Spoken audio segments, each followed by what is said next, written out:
ഗൈസപ്പൻ അനിയത്തിയാണെങ്കിൽ ഒരു ബുക്കും കളറും കൂടെ കൊണ്ടുവന്നിട്ട് എന്റെ അടുത്ത് ഇങ്ങനെ പറയുന്നു,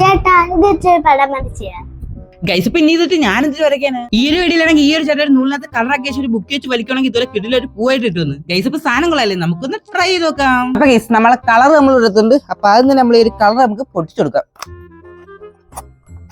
ഓക്കെ, ഇനി ഇതിലൊരു കളർ എടുത്ത ശേഷം നമുക്ക് ഈ ഒരു സാധനത്തോട്ട് ഒഴിച്ചു കൊടുക്കാം. അപ്പൊ എന്റെ ഇഷ്ടപ്പെട്ട കളറായിട്ടുള്ള ചുവപ്പ് നമ്മൾ എടുത്തിട്ടുണ്ട്. അപ്പൊ നിങ്ങൾ ഇഷ്ടപ്പെട്ട കളർ ഏതെന്ന് കമന്റ് ചെയ്യട്ടെ. അപ്പൊ നമുക്ക് ഈ ചുവന്ന കളർ ഇതിലോട്ട് ഒഴിച്ചു കൊടുക്കാം. ഓക്കെ, അപ്പൊ നമ്മളെ ചുവന്ന കളർ നമ്മൾ ഒഴിച്ചെടുത്തിട്ടുണ്ട്. ഇനി ഇതിൽ നിന്ന് കുറച്ച് നൂലെടുക്കാം. ഗൈസപ്പൻ ഞാൻ നിങ്ങൾക്ക് ഒരു ചലഞ്ച് തരാം. ഈ ഒരു നൂല് എന്തിന്റെയെന്ന് മനസ്സിലായവരെന്ന് കമന്റ് ചെയ്യട്ടെ. അപ്പൊ എത്ര ഒരു കണ്ടുപിടിച്ച് നോക്കാം. ഗൈസപ്പ വേണമെങ്കിൽ ഒരു ക്ലൂ തരാം. നമ്മളെ ബീച്ചിലൊക്കെ ഒരു സാധനം പറത്താൻ വേണ്ടി ഉപയോഗിക്കുന്ന നൂല്. അപ്പൊ നമുക്ക് ഇതിൽ നിന്ന് കുറച്ച് കട്ട് ചെയ്തെടുക്കാം. ഓക്കെ, അപ്പൊ നമ്മൾ കുറച്ച് നൂല് കട്ട് ചെയ്തിട്ടുണ്ട്. ഇനി ഈ നൂലിലോട്ട് നമ്മൾ ഈ കളർ കുറച്ചാക്കാം.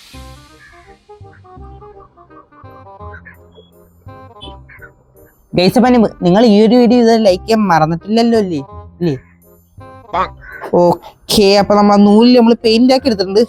ഇനി ഒരു പെയിന്റ് ആക്കിയ നൂല് നമുക്ക് ബുക്കിനകത്തോട്ട് വെച്ച ശേഷം നമ്മളെ പൂ വരച്ചെടുക്കാം. അയ്യോ, ഓക്കെ, അപ്പൊ നമ്മളൊരു ബുക്ക് എടുത്തിട്ടുണ്ട്. ഇനി ഒരു ബുക്കിലോട്ട് ആ വീഡിയോ കണക്ക് വെച്ചു കൊടുക്കാം.